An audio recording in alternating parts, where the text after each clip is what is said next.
Hello everyone, आज हम आपको business studies for class 11th का चैप्टर फर्स्ट है बिजनेस ट्रेड एंड कॉमर्स, इसका थर्ड पार्ट कराने जा रहे हैं। पहले दो पार्ट हम पुरानी वीडियो में डिस्कस कर चुके हैं। अगर आपने नहीं देखे हो तो प्लीज़ उन्हें देख लें, जो आपको आगे की वीडियोज़ में हेल्प करेंगे। अब हम पहले ये मेजर ट्रेड सेंटर्स वाला पार्ट कर रहे थे। इसके हम फर्स्ट जो 2 पॉइंट्स तो पहले वीडियो में कर चुके हैं, पाटलिपुत्र एंड पेशावर। इसका थर्ड पॉइंट है तक्षशिला, ये हम कंटिन्यू करने जा रहे हैं। तक्षशिला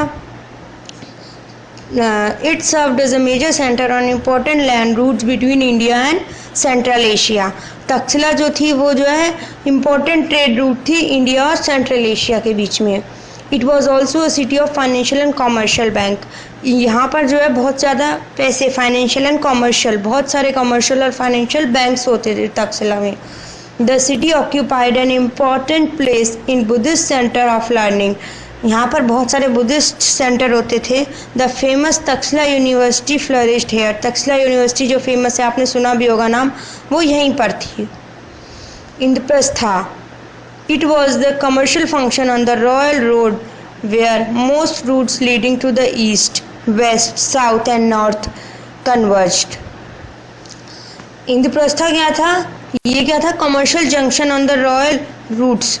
यहाँ पर जो है रॉयल रूट्स मतलब बहुत सारे जो रूट्स थे वहाँ आकर मिलते थे। यहाँ पर where most route leading to the east, west, north, south, सारे रूट्स, चारों तरफ के रूट्स आकर यहाँ पर मिलते थे इंद्रप्रस्था में। Mathura, it was an emporium of trade and people here subsisted on commerce. Many routes from south India touches Mathura and Broach. बहुत सारे रूट्स जो है वो मथुरा और ब्रोच को टच करते थे। यहाँ पर बहुत बड़ा ट्रेड का एम्पोरियम था, बहुत ज़्यादा ट्रेड यहाँ पर होता था। Varanasi, it was well placed as it lay both on genetic route and on the highway that link north with the east. ये क्या करता था? ये नॉर्थ को ईस्ट से लिंक करता था। It grew as a major centre of textile industry. यहाँ पर टेक्सटाइल इंडस्ट्री होती थी। And became famous for beautiful gold silk cloth. यहाँ पर बहुत अच्छा गोल्ड होता था, सिल्क के कपड़े होते थे। And sandalwood workmanship. सैंडलवुड मतलब जो चंदन की लकड़ी होती है उसका जो है काम होता था यहाँ पे। It had linked with Takshashila and बारूच। ये जो है तक्षशिला और बारूच का बीच में लिंक था। Mithila, the trade of Mithila cross the sea by boats through the Bay of Bengal to the South China Sea and traded at port on the island of Java, Sumatra and Borneo.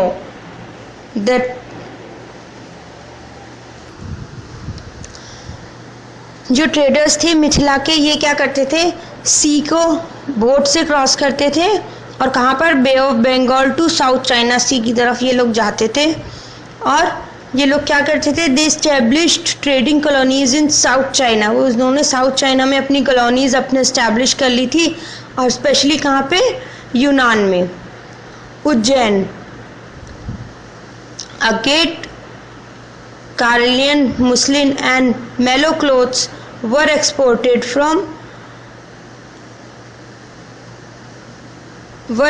From Ujjain to different country centres.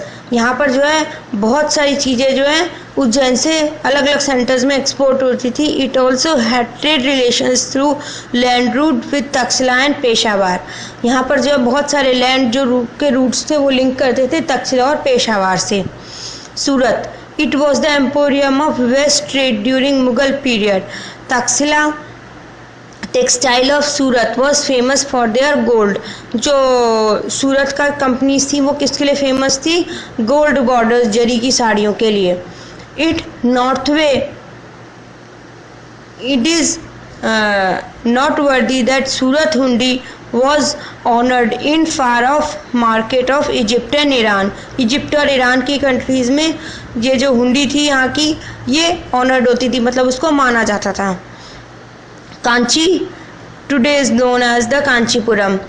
It is here that the Chinese use to come in foreign ships.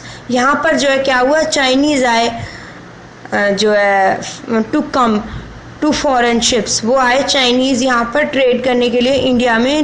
वो क्या करते थे, purchase करते थे pearls, glass, rare stones and in return they sold gold and silk. वो क्या देते थे, इन रिटर्न गोल्ड और सिल्क देते थे। 11th पॉइंट है Madura. It was the capital of Pandyas who controlled the pearl fisheries of the gulf of Mannar. ये किसकी कैपिटल थी, पांडास की। उन्होंने क्या करा था, पर्ल फिशरीज ऑफ जो फिश होती थी उसको जो है वो करते थे, उसका व्यापार करते थे वो। इट अट्रैक्ट फॉरेन मर्चेंट्स, और यहाँ पर फॉरेन मर्चेंट्स बाहर के लोग आते थे। कहाँ के, particularly Romans, for carrying out overseas trade. वो क्या करते थे, ओवरसीज ट्रेड मतलब कि जो सीज के बाहर जो जगह थी उन सब में ट्रेड करते थे। Branch. It was the greatest seat of commerce in waste India. Waste India में बहुत बड़ा रोल प्ले करता था ये ट्रेड के लिए। It was situated on the bank of river Narmada. ये कहाँ पर सिचुएटेड था, नर्मदा के बैंक पर। And it was linked with all important marts by the roadways. Kaveri Patta, also known as Kaveri Pattanam. It was scientific in its construction. ये जो है साइंटिफिक था अपनी कंस्ट्रक्शन में as a city and provided loading unloading and strong facilities of merchandise. वहाँ पर बहुत सारी फैसिलिटीज़ होती थी, लोडिंग मतलब सामान आता था, लोड होता था, अनलोड होता था, और बहुत सारी फैसिलिटीज़ प्रोवाइड करता था ये मर्चेंट्स के लिए। Foreign traders had their headquarters in this cities. बहुत सारे हेडक्वार्टर्स थे इस सिटी में। It was convenient place for trade. यहाँ से ट्रेड करना बहुत आसान था। कहाँ, किस किस में, with Malaysia, Indonesia, China and far east, और बहुत सारी कंट्रीज़ में ईस्ट की तरफ ट्रेड करना आसान था। It was the centre of trade for perfumes, cosmetic. यहाँ पर क्या क्या चीज़ें होती थी trade, perfumes, cosmetics, sand, silk, wool, cotton, corals, pearls, gold and precious stones, and also for the ship building, और शिप बिल्डिंग के लिए भी ये फेमस था।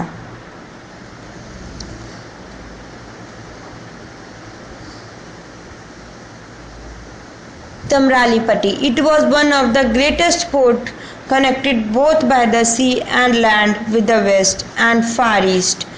It was linked by road to Banaras and Taxila. ये जो था ये बहुत ग्रेटेस्ट पोर्ट था जो किससे लिंक था, सी से भी और लैंड से भी, दोनों से लिंक था, और ये किसको, वेस्ट को और ईस्ट को कनेक्ट करता था। ये it was linked by road to Banaras और तक्षशिला को लिंक करता था ये।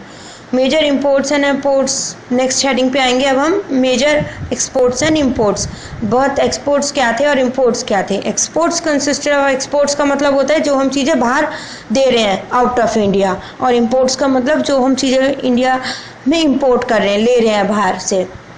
Export consisted of spices, wheat, sugar, Indigo, optimum, same oil, cotton, parrot, live animals and animals product. ये सब चीज़ें क्या होती थी, एक्सपोर्ट होती थी, मतलब बाहर के लोग इन सब चीज़ों को इंडिया से लेके जाते थे। Skin, fur, horns, tortoise shell, pearl, spices, crystal,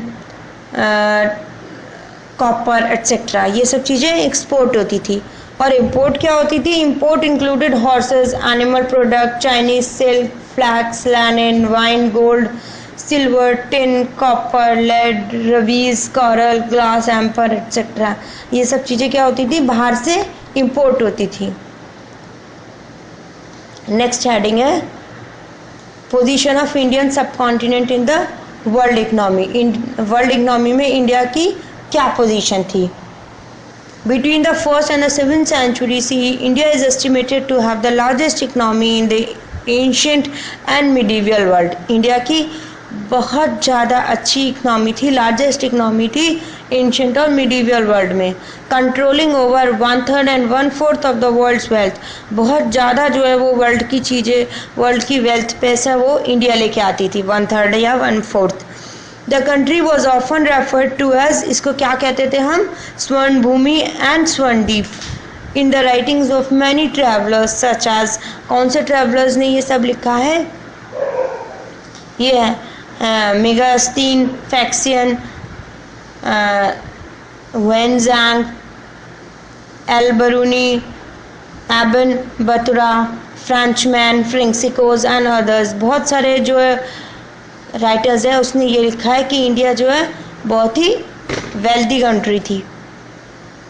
the pre colonial period in the Indian history was the age of prosperity, बहुत वो किसका एज था, प्रोस्पैरिटी का एज था, मतलब वहाँ पे बहुत पैसा था, खूब वेल्थ थी Indian economy, and made the European and mark great voyage of discovery.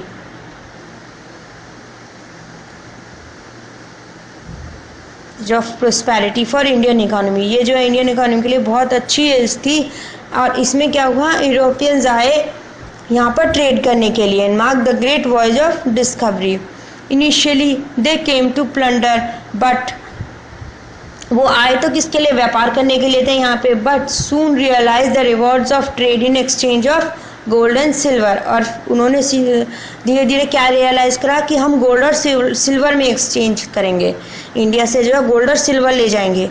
Despite the growing commercial sector, it is evident that the 18th century India was far behind West Europe in the technology. 18th century में भी India जो है बहुत पीछे थी Europe से technology, innovations and ideas में। With the increasing control of east India company,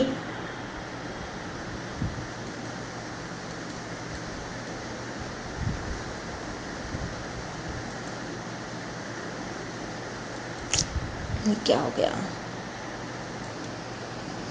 India जो है टेक्नोलॉजी, इनोवेशंस और आइडियाज़ में यूरोप से अभी भी काफ़ी पीछे था।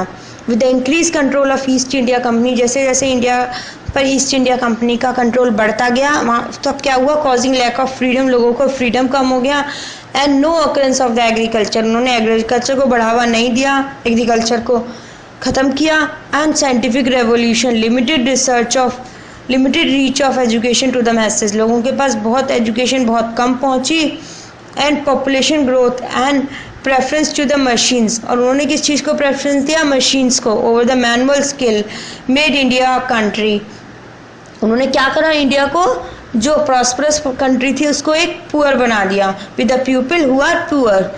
British empire began to take roots in India in the mid 18th century, कब आई वो ब्रिटिश एम्पायर, 18th century के मिड में। East India company use revenues generated by the province under its rule, उसने क्या करा, अपने जो वो थे रेवेन्यूज उसको किस में खर्च किया, for purchasing Indian raw material, spices and goods, और यहाँ से जो है रॉ मटेरियल जो है खरीदने में। The continuous inflow of bullions that used to come on the account of foreign trade stopped, और क्या हुआ, इस तरह से फॉरेन ट्रेड उसने स्टॉप कर दिया। This change the condition of Indian economy, इससे इंडियन इकोनॉमी की कंडीशन चेंज हो गई, for being an exporter of the processed good to the exporter of raw material. अब प्रोसेस्ड गुड की बजाय वो रॉ मटेरियल ही एक्सपोर्ट करते थे, and buyer of manufactured good, और जो मैन्युफैक्चर गुड्स थे उनको बाय करते थे और रॉ मटेरियल को एक्सपोर्ट करते थे। India began to reindustrialize after independence, the process of rebuilding the economy started and India went for centralized planning. धीरे धीरे क्या हुआ कि इकोनॉमी जो है रीबिल्ड होने लग गई और इंडिया में प्लानिंग सेंट्रलाइज होने लग गई। The first 5-year plan was implemented in 1952, पहला 5-year प्लान 1952 में इम्प्लीमेंट हुआ था। Due to importance was given to establishment of modern industries, किसको इम्पोर्टेंस दी गई, मॉडर्न इंडस्ट्रीज़ को, मॉडर्न टेक्नोलॉजीज़ को, साइंटिफिक इंस्टीट्यूट्स को, स्पेस, न्यूक्लियर प्रोग्राम्स को। डिस्पाइट दीज एफर्ट्स, इन सब एफर्ट के बाद भी Indian economy could not develop at a rapid pace, बहुत जल्दी इंडिया डेवलप नहीं कर पाई। Lack of capital formation, rise in population, huge expenditure on defence and inadequate infrastructure inadequate था। ये सब, इन सब की वजह से क्या हुआ, वॉज द मेजर रीज़न, इन सब की वजह से क्या हुआ, इंडियन इकोनॉमी डेवलप जल्दी से नहीं कर पाई। As a result India relied heavily on borrowing of foreign sources. इसका रिजल्ट क्या हुआ, इंडिया जो है फॉरेन सोर्सेज पे डिपेंड रहने लग गई। And finally agree to economic liberalisation in 1991, और धीरे धीरे 1991 में वो इकोनॉमी थोड़ा सा स्टैब्लिश हुई, लिबरलाइज हुई। The Indian economy is one of the fastest growing economies in the world. ये सबसे ज़्यादा तेज़ ग्रोइंग इकोनॉमीज है वर्ल्ड में। And preferred FDI destination. Rising income, saving, investment opportunities, increased domestic consumption and younger population ensures growth of decades to come। धीरे धीरे क्या हुआ, इनकम लोगों की बढ़ने लग गई, सेविंग, इन्वेस्टमेंट अपॉर्चुनिटीज होने लग गई, उनकी डोमेस्टिक कंजम्पशन इंक्रीज हुई और धीरे धीरे इंडिया डेवलप करने लग गई। The high growth sectors have been identified. जो ज़्यादा ग्रो कर रहे थे सेक्टर्स उनको हमने पहचान लिया। Which are likely to grow at a rapid pace world over and recent initiatives of the government of India. और धीरे धीरे इंडिया की गवर्नमेंट ने क्या इनिशिएटिव लिया, क्या काम किया कि मेक इन इंडिया, इंडिया में ही सामान बनाओ और इंडिया में बेचो। स्किल्ड इंडिया, इंडिया को भी एक स्किल्ड कंट्री बनाओ, डिजिटल बनाओ इंडिया को। And roll out of the foreign trade policy, और फॉरेन ट्रेड पॉलिसी जो है उसके थ्रू उस पर काम करो। Is expected to help the economy in terms of export. इससे क्या होगा, एक्सपोर्ट्स बढ़ेगा and import and trade balance, और ट्रेड का बैलेंस होगा।